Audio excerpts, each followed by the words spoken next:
Assalamualaikum warahmatullahi wabarakatuh.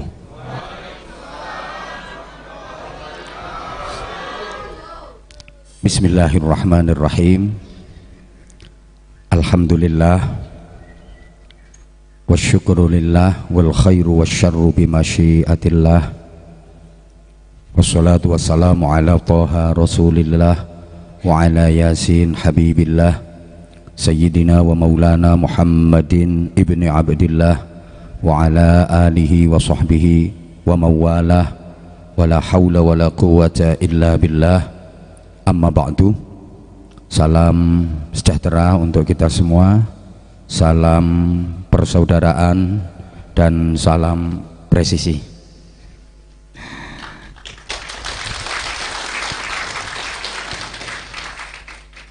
Yang sama-sama kita takzimi, kita hormati, kita mohon restu dan doanya Ketua Majelis Ulama Indonesia Kabupaten Lamandau, Ketua FKUB Kabupaten Lamandau, kemudian yang sama-sama kita cintai, kita sayangi, kita patuhi, kita hormati dan kita banggakan Kapolres Lamandau, beliau AKBP Bronto Budiono SIK, yang kebetulan adik leteng saya. Saya udah sering sampaikan kita sama-sama AKBP, cuma saya udah mantap kalau beliau belum. Jadi beliau AKBP Ajun Komisaris Besar Polisi, saya AKBP, aku kiai bersama polisi.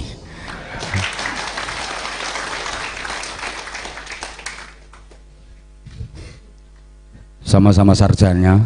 Kalau sarjananya juga sama, beliau sarjana ilmu kepolisian, kalau saya sarjana sarungan saja kemana-mana. Pak Wakapolres, para pejabat utama Polres Lamandau, semuanya yang ulun hormati, Wakil Ketua Cabang Bayangkari bersama seluruh pengurus dan anggotanya yang kita hormati, seluruh anggota di Mapolres Lamandau ini, mudah-mudahan diberikan kekuatan dan kemampuan zahir batin untuk menjalankan amanah yang sangat mulia, tugas pengabdian kepada Negara Kesatuan Republik Indonesia yang kita cintai bersama. Syukur kehadirat Allah Subhanahu wa Ta'ala, Tuhan yang Maha Kuasa. Hari ini untuk kedua kalinya saya diculik oleh Kapolres yang luar biasa, karena beliau mampu melaksanakan 5 agenda dalam satu acara.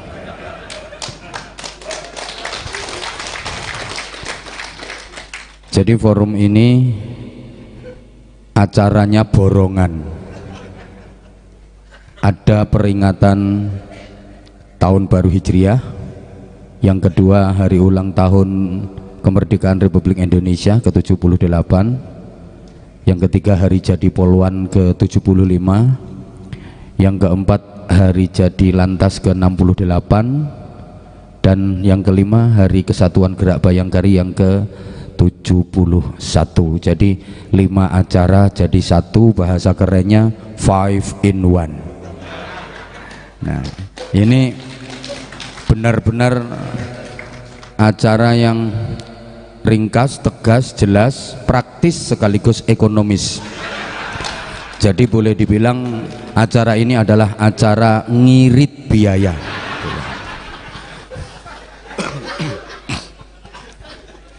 Ini menunjukkan betapa cerdasnya Kapolres kita,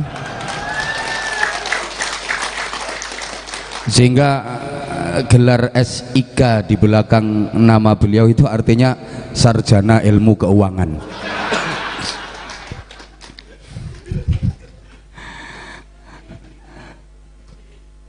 Tiada kata lain Tiada ungkapan lain yang paling pantas dan paling layak untuk kita haturkan dalam kesempatan yang membahagiakan ini kecuali syukur kepada Allah Subhanahu wa Ta'ala.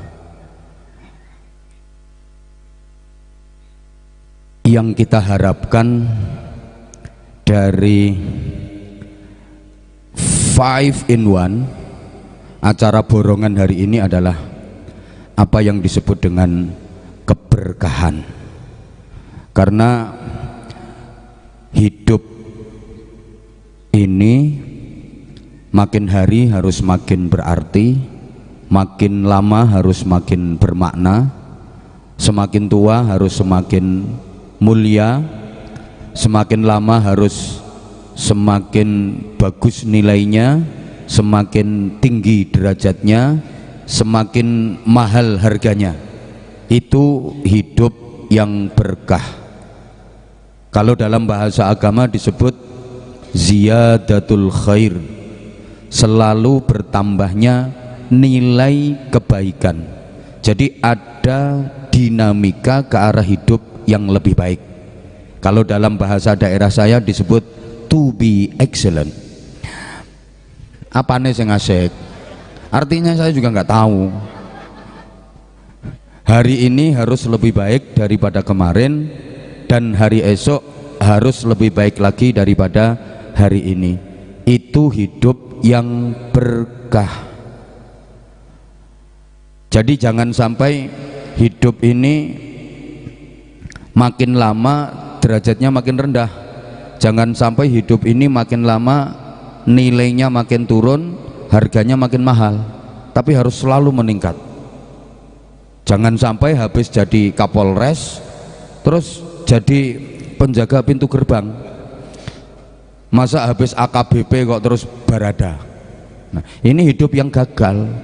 Jadi habis AKBP ya harus promosi, naik, entah di Wadir dulu atau di Karo SDM atau langsung Wakapolda, tapi kayaknya nggak mungkin. Nah, itu hidup yang sukses, hidup yang berkah. Jadi ibarat piranti dan kebutuhan dunia, makin lama itu harganya makin mahal. Bukankah perangkat dan piranti kehidupan dunia ini semua makin lama harganya makin mahal? Betul. Tanah dimanapun harganya makin lama makin mahal. Meskipun itu tanah sengketa, makin lama harganya makin mahal. Baju yang bagus-bagus harganya makin lama makin mahal. Alat-alat elektronik semuanya makin lama makin mahal. Kebutuhan rumah tangga, keperluan rumah tangga, perabot-perabot rumah tangga harganya makin lama makin mahal. Bahkan ibu bumbu-bumbu dapur aja itu harganya makin lama makin mahal. Maka saya ceramah juga begitu.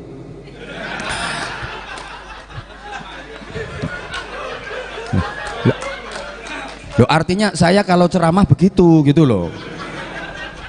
Masa Desember tahun kemarin dengan Agustus tahun ini kok sama? Nah, ini berarti saya gagal gitu. Kalau nggak ada peningkatan, nggak ada kenaikan, ya berarti Kapolresnya kebangetan gitu loh. Masa bikin hidup saya gagal?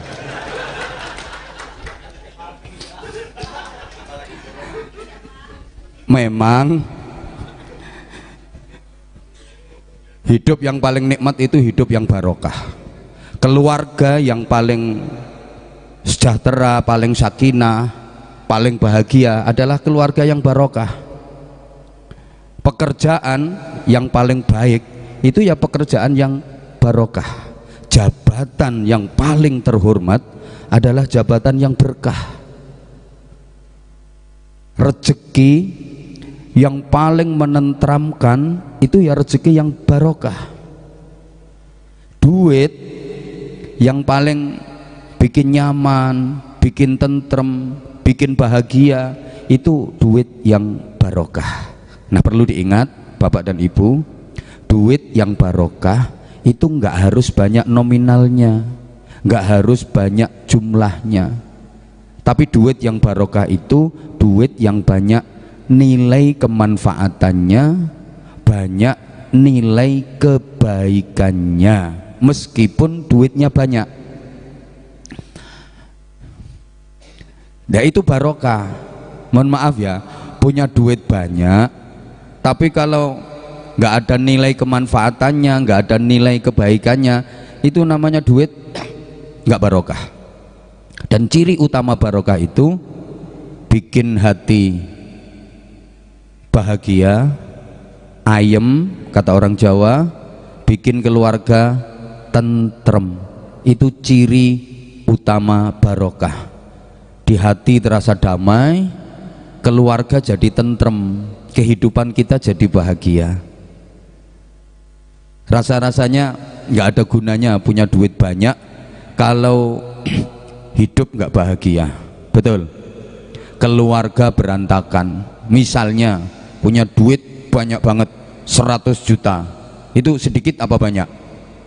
Aneh ukuranmu ya wes akeh sakmono ya. Jarang-jarang punya duit 100 juta, gayane orang jawab. Dijawab yang tegas, oh polisi kok loyo.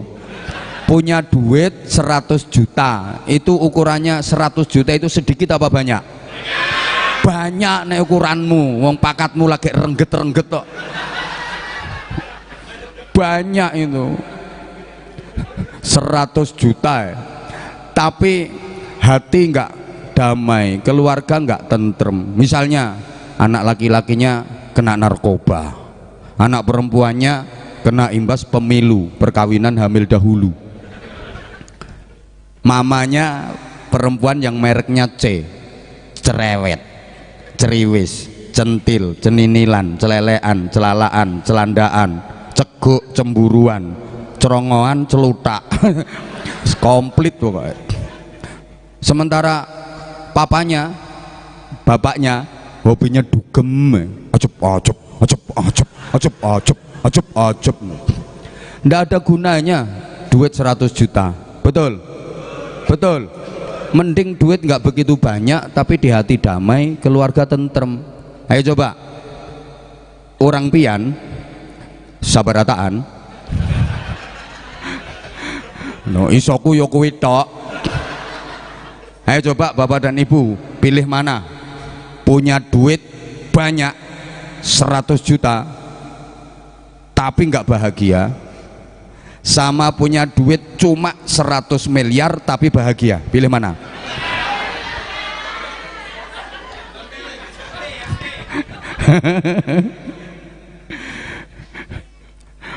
Ya Allah ya Karim. Jadi baiknya sebuah institusi itu tidak dinilai dari fisiknya saja, tapi nilai utamanya justru ada pada psikisnya. Itu saya sering sampaikan, desa yang berkah itu tidak diukur dari infrastrukturnya yang udah bagus semua, kemudian sarana dan prasarana penunjangnya lengkap, perekonomian tinggi, taraf hidup masyarakat udah di atas rata-rata, rumahnya bagus-bagus, mobilnya mewah-mewah, bukan. Tapi bagusnya satu desa, satu kampung, satu daerah itu ditentukan oleh orang-orang yang tinggal di dalam desa itu, para penghuni kampung itu, orang-orang yang hidup di wilayah daerah itu. Meskipun desa itu penataannya rapi, infrastruktur bagus, fasilitas sarana prasarana lengkap, warganya kaya-kaya semua, tapi kalau masyarakat yang tinggal di situ banyak penjahatnya, banyak pencurinya, banyak pencopetnya, banyak perampoknya, banyak tempat-tempat maksiatnya, yaitu desa nggak barokah, itu daerah yang jelek gitu loh. Kayak rumah yang bagus itu tidak dinilai dari biaya pembangunannya habis miliaran, kemudian fasilitasnya serba lux, ornamen-ornamennya kelas Eropa, seluruh ruangan udah full AC macam-macam, bukan. Tapi bagusnya rumah, barokahnya rumah itu dinilai dari orang-orang yang tinggal di dalam rumah itu. Maaf ya, meskipun rumahnya bagus banget kayak rumahnya Demet ya kayak istana lah, tapi dalam yang Di situ orang-orang yang maaf-maaf moralnya bejat. Anak-anaknya pada broken home, anak-anaknya nggak ada yang sekolah, nggak ada yang ngaji, suami istri berantem terus. Lah itu rumah yang sama sekali nggak barokah itu namanya. Karena gini ya, sebagus apapun bangunan, kalau dalam isinya sapi, kerbau, kambing, namanya tetap kandang. Betul? Betul?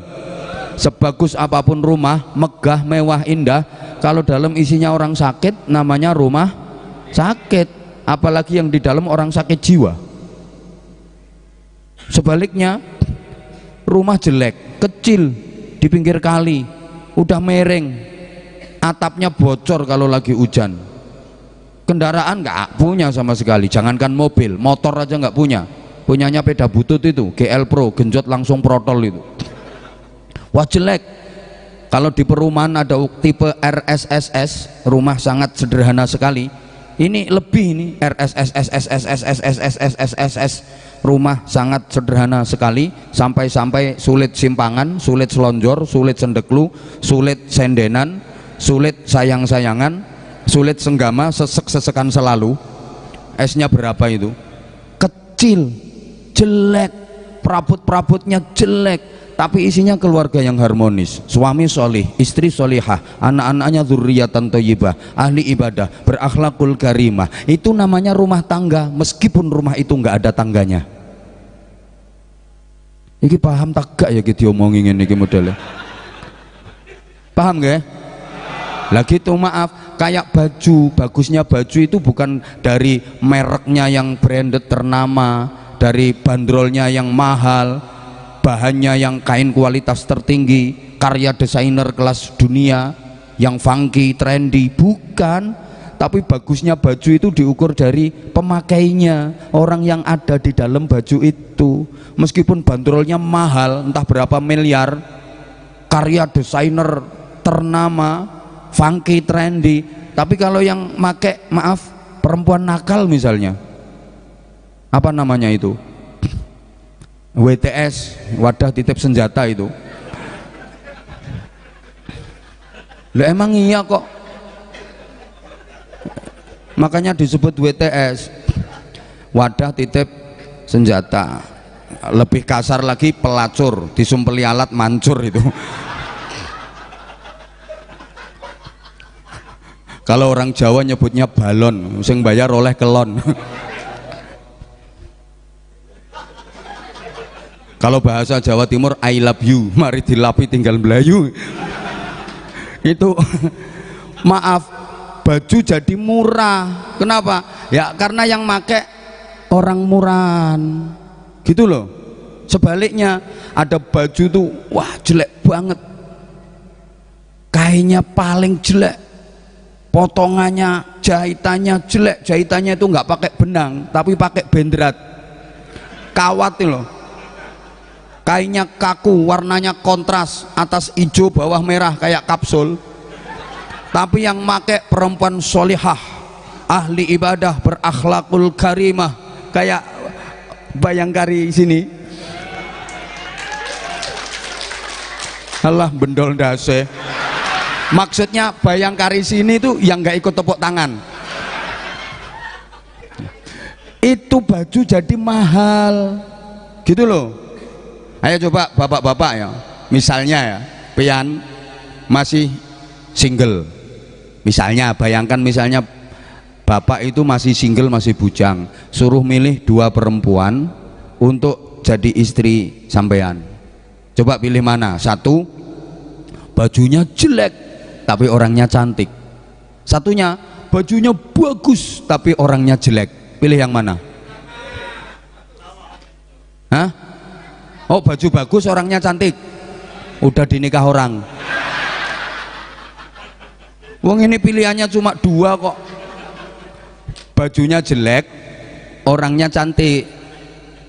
Satunya bajunya bagus orangnya jelek. Pilih yang mana?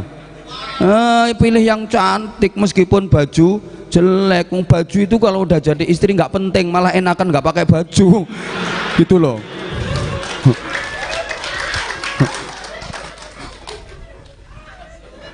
Nah, artinya Nilai manusia itu bukan dari bungkusnya, bukan dari tampilan luarnya. Maka bahagia itu ukurannya adalah hati. Maaf, bahagia bukan persoalan materi, tapi bahagia itu persoalan hati. Bahagia tidak menyangkut harta, tapi bahagia itu menyangkut rasa. Jangan dikira bahagia hanya milik orang-orang kaya saja. Dikira orang miskin nggak bisa bahagia, salah besar. Andaikan yang bisa bahagia hanya orang-orang kaya yang banyak harta, sedangkan orang miskin nggak bisa bahagia, berarti Tuhan nggak adil dong. Yang mengatur manusia kaya miskin itu kan Tuhan. Semua yang mengatur Tuhan. Ini sebelah depan ini dijadikan orang-orang kaya, yang di belakang sana diatur miskin-miskin, itu Allah semua yang ngatur. Ya nggak usah amin, wong dari pangkatnya aja udah kelihatan no. Ya. Lah kalau yang bisa bahagia hanya yang di deretan depan, sementara yang di deretan belakang nggak bisa bahagia, berarti Tuhan nggak adil dong. Siapa yang ngatur? Itu yakin saya, yang di belakang itu maunya juga pengen perwira, maunya, tapi kan nggak level deh nih. Kenapa kok cuman dijadikan kayak gitu? Karena nanti kalau naik jadi perwira malah bahaya. Bahaya malahan. Wong belum perwira ya petentang, petentengan. Gitu. Nah, yang nggak terima maju sini. Apa pengen nyusul 3 temanmu yang kemarin diberhentikan tidak dengan hormat? Ayo. Aku mengikuti aku perkembangannya arek iki. Tak begitu, sikat aja, gak disiplin kok. Sikat, yang belakang tunggu giliran. Enggak tahu ya, Kapolres ini kayaknya orangnya diem, tapi kalau udah bikin kebijakan seret, selesai karirmu. Ngono. Mesti Kapolres mikir, kok tahu ya, no. Suruh disiplin nggak mau disiplin. Nah, jadi misalnya yang bisa bahagia itu hanya orang kaya, sedangkan orang miskin nggak bisa bahagia, berarti Tuhan nggak adil, gitu loh. Jangan salah, jangan disangka di gedung mewah tiada rintihan dan air mata. Jangan dikira di gubuk reot tiada senyuman dan canda tawa.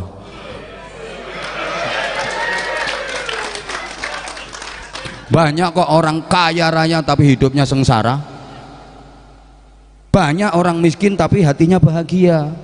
Contoh paling sederhana, kaya banyak harta tapi sakit-sakitan. Ayo bahagianya di mana? Segalanya dia punya tapi dia nggak bisa menikmatinya. Makanan macam apa aja, menu kayak apa aja dia bisa beli, tapi makan minum dibatesin. Jangankan beli sate 1000 tusuk, beli kambing 1000 kandang dia bisa, tapi makan daging secuil aja dia nggak berani, darah tinggi. Jangankan beli gula 10 ton, beli pabrik gula 5000 pabrik dia bisa beli, tapi gula sesendok aja dia nggak berani konsumsi. Kencing manis. Loh, apa enaknya? Rumahnya kayak rumahnya setan, mobil mewah berjajar-jajar, tapi dia kena stroke. Yang naik mobil pembantu-pembantunya, dia cuma naik kursi roda, sugih tumpakane geledekan. Ayo, ya ayo enak sing mburi kuwi, melarat-melarat tapi sehat. Ayo, ayo coba. Loh, itu seksi kebersihan. Ngerokoti kulit semongko entek rong keranjang aman. Makan sate iso nyisili sak sujen-sujene, merdeka itu. Itu loh. Makanya sehat itu mahal, Pak. Betul? Ngono, sehat itu mahal itu. Maaf, Bapak punya istri cantik, menarik, ayu, kemrusu, keboy, semlohai, aduhai, imut, yahud, bahenol, menomenol, semok, belenok, montok, mentek, kinyis, mingis, denok, debleng. Saking cantiknya, Pak, tapi gering-geringen, sakit-sakitan. Buat apa, Pak? Dikeloni nang kumat mengine. ngik ngik ngik. Ngeloni bojo padha karo ngeloni desel. Wis mengi turune ngorok pisan. Ngikrok ngikrok ngikrok.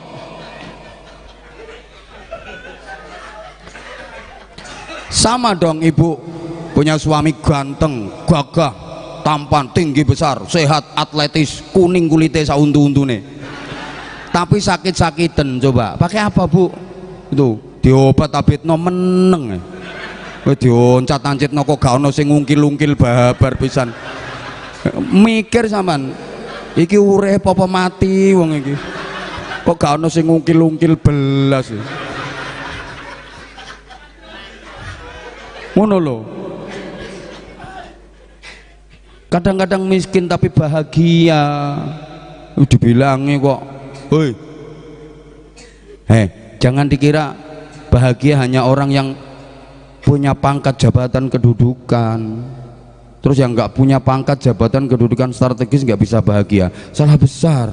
Di era seperti ini justru mereka-mereka yang punya jabatan tinggi nggak bisa tenang.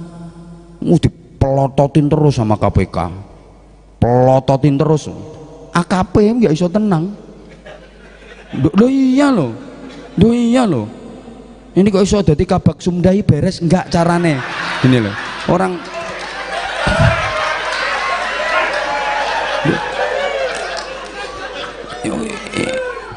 Ini wah, ini nggak tenang, ini udah terpantau ini. Ini udah terpantau, ini udah Nasir, udah NRP udah tercatat, bahaya gitu. Enakan yang belakangi loh, ngono loh. Ini sekarang yang jabatannya tinggi-tinggi itu malah nggak tenang, bener. Bahkan maaf ya, maaf. Bahagia bukan hanya milik anak muda. Ada orang menemukan kebahagiaan di masa tuanya. Ketika masih muda dia kerja keras, bandeng tulang, peras keringat, pontang-panting, biayai anak sekolah, kuliah sampai perguruan tinggi, sampai anak-anaknya sukses. Begitu dia sudah tua, dia ngerasa bahagia melihat anak-anaknya jadi orang semua. Nggak ada yang jadi cempe, nggak ada yang jadi pedet. Anak-anaknya sukses semua. Ini bahagia di masa tua. Dilanjut gak ini?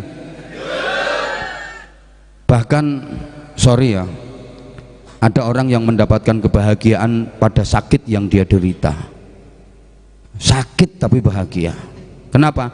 Karena ketika sakit dia makin dekat sama Tuhan, makin dekat sama Allah. Begitu diuji sakit jadi rajin ibadahnya, selalu ingat Tuhan, banyak berzikir. Ya Allah, ya Allah, ya Allah, astagfirullah, astagfirullah, ya Allah. Ceramah kok disuguhi ngene barang. Ya Allah, ya Allah. Niki nek mangan yo piye ngene. Ya Allah, ya Allah. Sakit tapi dia bahagia. Kenapa? Karena dia jadi banyak berzikir, jadi dekat sama Allah. Allah. Astagfirullah. Astagfirullah. Astagfirullah. Stok. Subhanallah, subhanallah, subhanallah, subhanallah, Padahal ketika sehat itu banyak mengumpat, suka ngata-ngatain orang, misah-misuh. Begitu sakit, Allah, ya Allah, Allah. Hatinya damai, bahagia karena dekat sama Allah. Ada kok, bener itu. Ada orang menemukan kebahagiaan dalam sakit yang dia derita. Dia sakit lumayan parah. Ada laki-laki muda sakit sampai opnam di rumah sakit. Ya mesti masa opnam ono pos gerdu. Dia opnam di rumah sakit berminggu-minggu dia dirawat. Tapi dia merasakan kedamaian, dia merasa bahagia di rumah sakit itu. Bahkan sudah sembuh diajak pulang keluarganya, dia nggak mau. Dia lebih bahagia di rumah sakit karena dia lagi jatuh cinta sama perawatnya. Loh. Bahagia bisa didapat dalam payah, capek, kelihatannya sengsara, menderita, tapi bahagia. Capek tapi bahagia. Bapak, ada laki-laki naik sepeda gunung itu Bapak, sepeda ongkel itu Bapak, yang dibonceng itu beras 1 kuintal, jalannya berlubang naik turun, dia petentengan, terus dia kayuh sepeda itu naik turun, jalan berlubang-lubang, capek dia, keringet sak jagung-jagung, petentengan, sampai tempat hampir pingsan.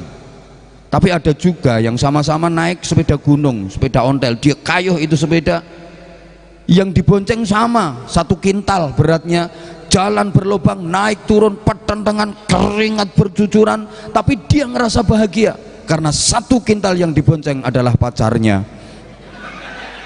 Lah iya bener, capek, payah, tapi bahagia. Saya kalau ditanya, ini safari dakwah Kalimantan, 1 hari kadang 3 titik, apalagi di Jawa 1 hari 4 titik, dan hampir tiap hari. Kayak ini aja saya dalam 1 minggu ini ada 12 agenda, belum perjalanannya 2 hari, 5 hari 12 agenda. Capek apa enggak? Capek. Payah apa enggak? Payah. Tapi saya bahagia, saya senang karena saya dapat loh. Pikiranmu gak bahaya ta? Saya dapat barokah, saya dapat pahala, dapat manfaat, dapat banyak saudara. Kalau capeknya capek, payahnya payah. Ini tadi sampai didatengin dokter sama Pak Bupati, takut nanti malam saya nggak bisa ceramah. Payah, capek, tapi saya seneng, saya bahagia. Oh. Pikiranmu wis gak enak blas dulu. Sehingga satuan kebahagiaan itu bukan rupiah, bukan dolar, tapi satuan kebahagiaan itu adalah hati.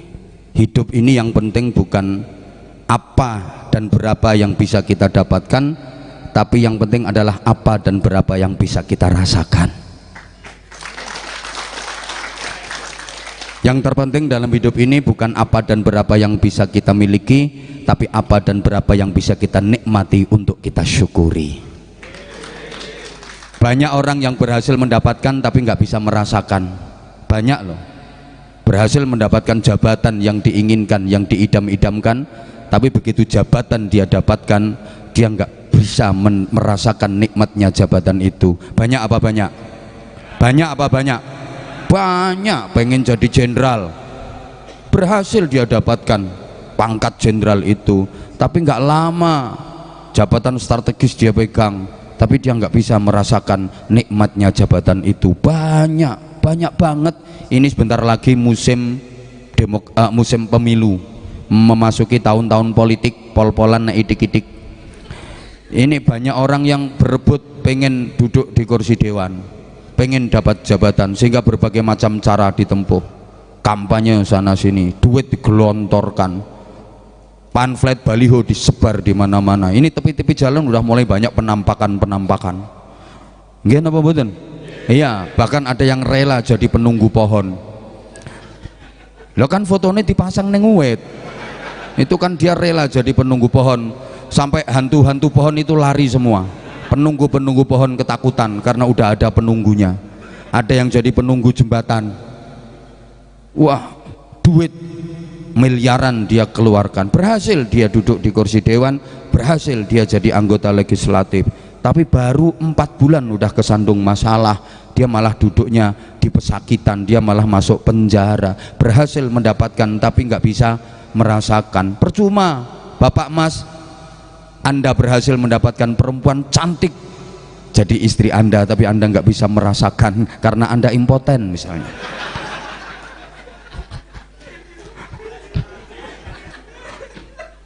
Lah itu berhasil mendapatkan tapi nggak bisa merasakan. Hidup ini yang penting bukan apa dan berapa yang kita miliki, tapi apa dan berapa yang bisa kita nikmati untuk kita syukuri dengan cara syukur yang benar. Apa artinya memiliki kalau nggak bisa menikmati? Coba punya televisi lebar banget, gede banget, ukurannya 7.500 inch, tapi mata belek terus, kapan menikmatinya? Mending televisi kecil tapi mata sehat, sewaktu-waktu bisa mentelengi. Betul? Betul? Punya kursi harganya 2.500.000.000, 2,5 M, tapi pantat bisulen pelentingan, bisulen pelentingan, bisulen pelentingan, nggak sempat duduk. Mending kursi jelek dari bambu, pakune pateng serongat, dipakai duduk ini ya namanya pantat ini kecantol-cantol sampai berdarah-darah tapi sehat. Gitu loh, paham?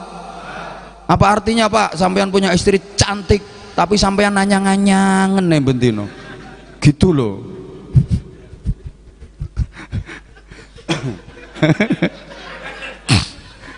Ya Allah, ya Allah, sehingga ini baru satu loh, belum yang lain ini 5 materi. Susah. Ini Kapolres paling unik se-Indonesia. Koyo ngirit biaya ya aja nemen-nemen tondan.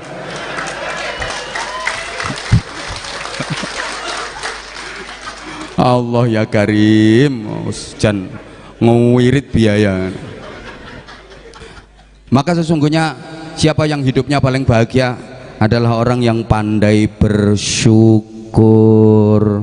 Gitu loh, kalau orang Jawa punya istilah hidup ini sawang sinawang. Sawang sinawang itu artinya ya sana ngelihat sini kayaknya enak sini, sementara sini ngelihat sana, wah enakan sana. Maka banyak orang yang hidupnya tidak bahagia bukan karena dia tidak diberi nikmat oleh Allah, tapi karena dia terlalu sibuk memikirkan nikmatnya orang lain sampai nikmatnya sendiri nggak bisa dia rasakan. Dia selalu menganggap rumput di halaman tetangga nampak lebih hijau daripada rumput di halamannya sendiri, padahal belum tentu. Gitu loh. Woi, wong hidup ini plus minus kok. Jadi sana ngelihat sini kayaknya enak sini, sini ngelihat sana kayaknya enak sana. Coba saya tanya, tolong dijawab ya bapak-bapak, panjenengan semua, anda semua ngelihat orang yang profesinya kayak saya gini ya, ngelihat orang yang profesinya kayak saya, jadi orang kayak saya ini menurut sampean enak apa enggak? Nah, yang ngomong enak maju, gantiin. Ayo gantiin. Ayo gantiin. Nanti ambil semua hasilnya. Ayo ini. Mana tadi? Ayo. Yang ngomong enak, gantiin. Wes ambil semua nanti. Dari Pak Kapolres ambil semua nanti. Mesti pikiranmu enak. Ngoceh 1 jam hasilnya ngalang-alai gajiku 4 tahun. Pikiranmu kan gitu. Itu cuma ngoceh 1 jam pegang mic, hasilnya lebih gede dari gajiku 4 tahun. Situ mikirnya gitu, enak, padahal ndak mikir resikonya. Orang kayak saya kan udah figur publik.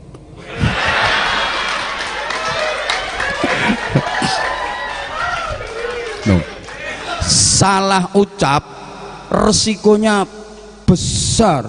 Misalnya saya sabkul lisan, kepleset omong, langsung viral di medsos, ini langsung masuk ranah hukum. Atau misalnya yang saya sampaikan salah, dikira orang-orang yang saya sampaikan benar. Kayak gini misalnya, yang saya sampaikan salah, sampean kan tidak ngerti. Kenapa? Karena sampean lebih bodoh daripada saya. Soal agama maksudnya, yang tersinggung berdiri, ya langsung tak tes toh.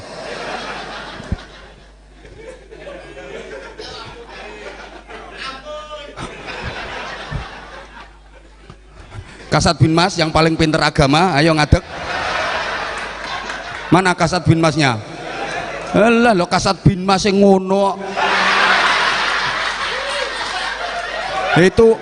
Itu padahal dari semua anggota yang ada itu dianggap paling pinter agama itu padahal.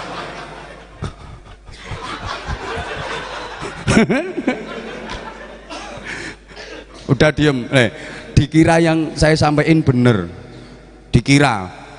Ya karena kan nggak ngerti, padahal salah yang saya sampaikan. Akhirnya diamalkan sama jamaah yang ribuan itu.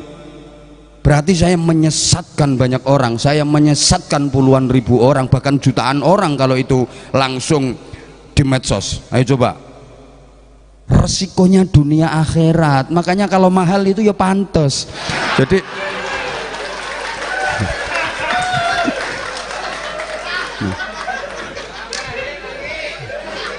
resikonya dunia akhirat mahal bro, gitu loh.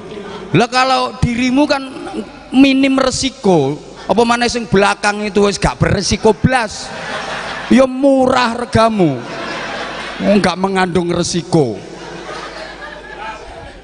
Lo nggak pernah dengar apa ketika Rasulullah Isra Mi'raj diperlihatkan neraka, itu Rasulullah melihat ada sekelompok kaum yang tuqradu alsinatuhum biqiradin minan nar, bibir dan lesannya diguntingi sendiri pakai gunting dari api neraka, berdarah-darah, habis tumbuh lagi, diguntingi lagi, berdarah-darah, habis tumbuh lagi, diguntingi lagi, berdarah-darah, habis tumbuh lagi. Begitu seterusnya, siksaan yang begitu pedih luar biasa di neraka. Rasulullah bertanya ke malaikat Jibril yang mendampinginya, man haula ya Jibril, siapa mereka siksanya begitu pedih? Kata Jibril menjelaskan, mereka adalah khutobaul fitnah, mereka tukang-tukang khutbah, tukang-tukang pidato, tukang-tukang ceramah yang isinya menebar fitnah, memecah belah umat, menyebarkan ajaran yang enggak benar. Tukang pidato, tukang ceramah, neraka siksanya kayak gitu. Maka kalau nanti saya dikasih sama Kapolres, ini bukan uang transportasi, bukan bisyarah, bukan gaji, bukan upah, tapi itu adalah kompensasi masuk neraka. Makanya jangan tanggung-tanggung dan mau masuk neraka loh, wis gelem aku. Nang kompensasinya dikit kan ya rugi. Tuh. Es acur ya wes kok. Salahnya siapa suruh ngundang saya? Lah iya toh, kayak gini nih, wah kompensasi masuk neraka ini. Dikira lah kalau cuman sama dengan tahun kemarin ya rugi aku. Itu MOU, kesepakatan masuk neraka, udah deal saya. Kompensasinya kayak gitu kok. Ngono loh. Makanya jadi ketua MUI ini ya jangan enak-enakan. Dikira terus dapat mobil dinas, terus lah kinerjanya seperti apa?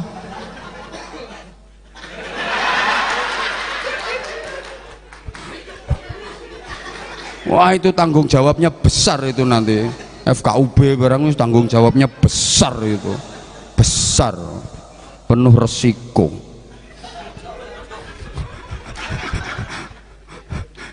Enakan yang belakang ini loh, nggak begitu beresiko. Wis tau, hidup melarat.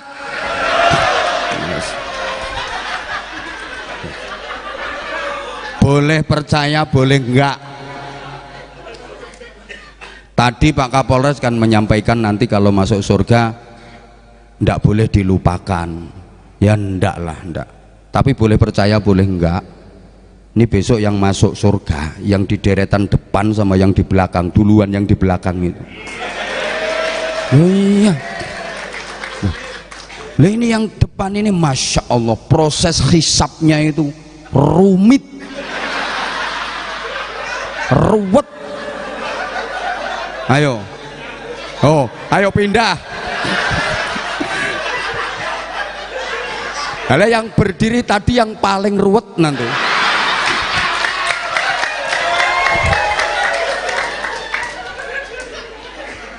Contoh ya, Nur, gajimu berapa? Ayo coba, tunjangannya berapa? Masya Allah ini ruwet banget.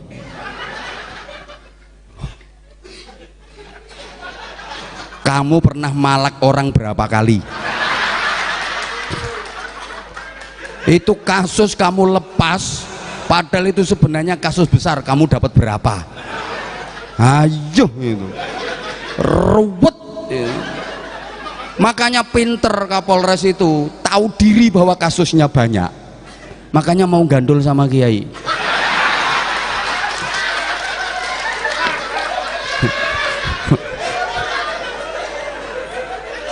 Lah dan kiai juga tahu diri. Kayak saya ini kalau nanti jadi masuk surga, gak mungkin saya. Ya karena kenapa? Karena kemana-mana patwal selalu di depan saya. Sehingga polisi insya Allah masuk surganya juga di depan saya, yang ngawal saya nanti. Tuh. Cuma dalam mobil patwal itu nggak ada kapolresnya.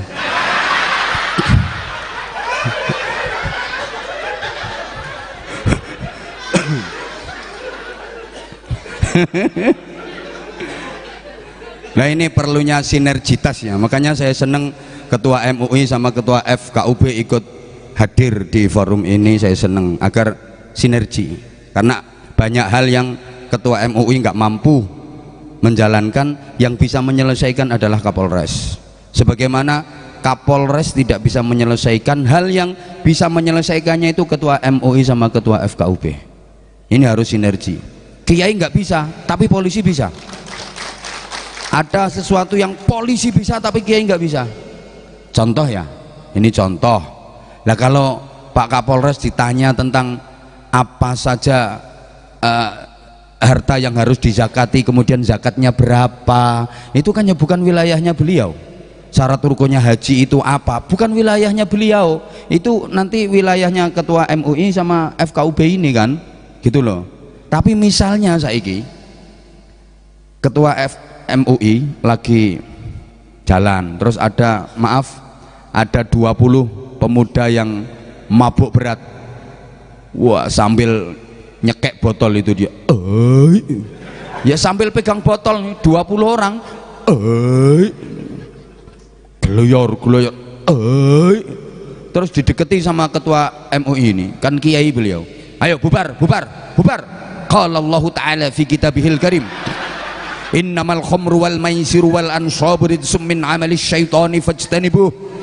Kira-kira 20 pemuda yang mabuk tadi bubar, apa ketua MUI dilempar botol? Ya iso dikeprok botol.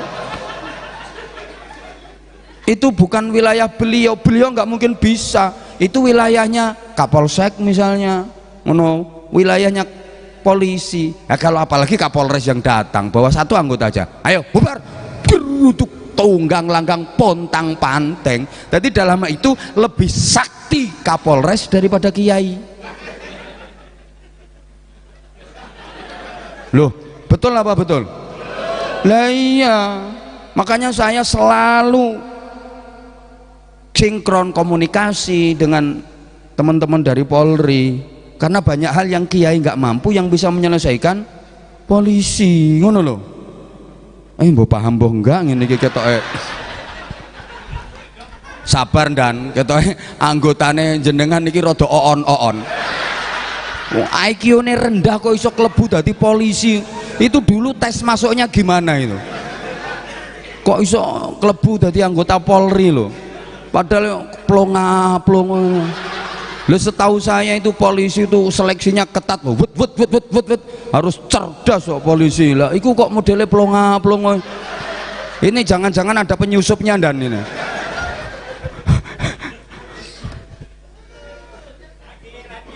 Nah ini iya ya, nggak melu nyangoni, lanjut.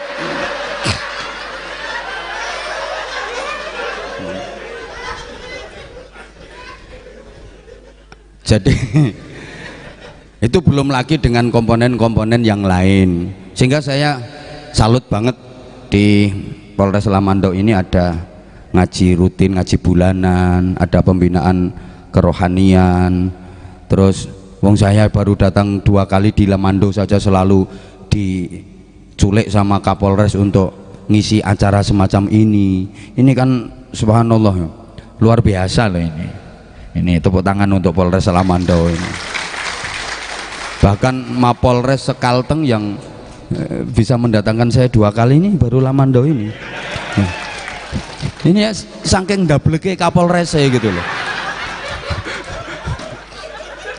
Jadi saya ini waktunya mestinya harusnya istirahat setelah kemarin itu maraton ya jadwal kita. Ini harusnya saya sekarang istirahat dulu sebentar, nanti malam mulai go lagi, besok 3 agenda. Diculik sama makhluk itu. Jadi ya wes, saking pengennya beliau memberikan pembinaan dan apa artinya kebersamaan persaudaraan di Mapolres Lamando ini, subhanallah, sesuatu yang memang harus diprioritaskan ya, supaya anggotanya disiplin, supaya anggotanya itu kinerjanya itu bukan hanya bernilai fit dunya hasanah saja, tapi juga menjadi bagian dari wafil akhirati hasanah.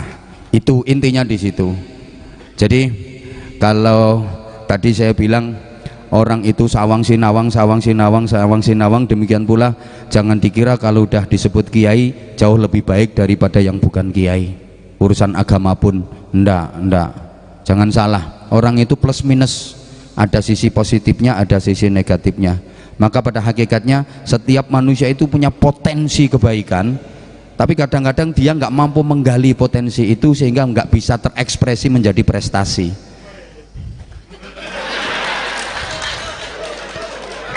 NRP-mu berapa?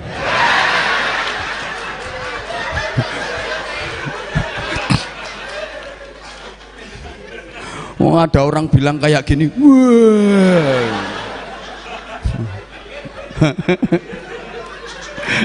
Allah ya karim. Jadi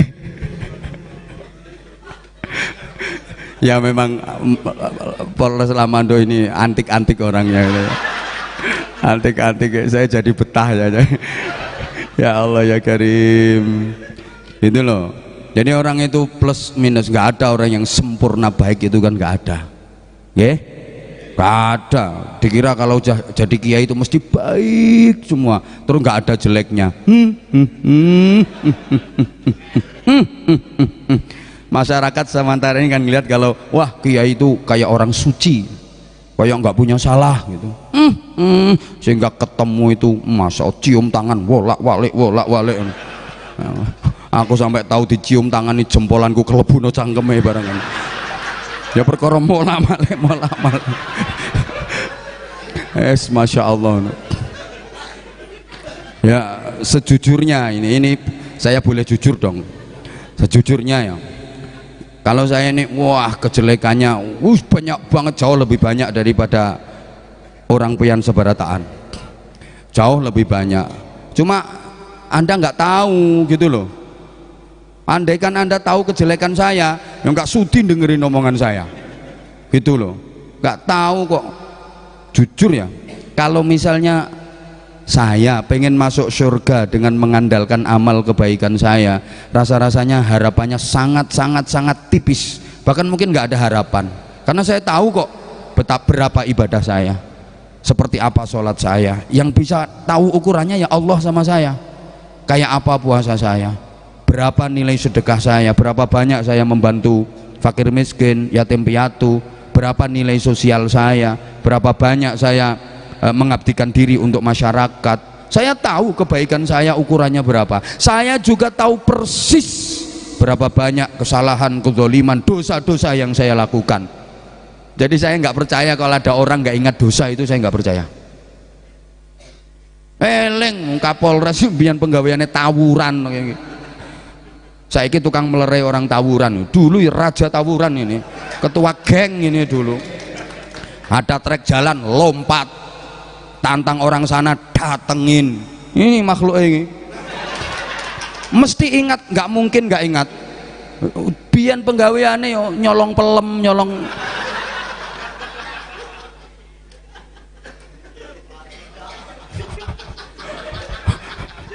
Ya sama, saya juga ingat betul kenakalan saya, dosa-dosa saya berapa. Andaikan ditakar nggak sebanding, jauh lebih banyak kesalahannya, jauh lebih banyak dosanya. Jadi misalnya kalau saya mau jujur, nggak ada harapan masuk surga kalau mengandalkan amal.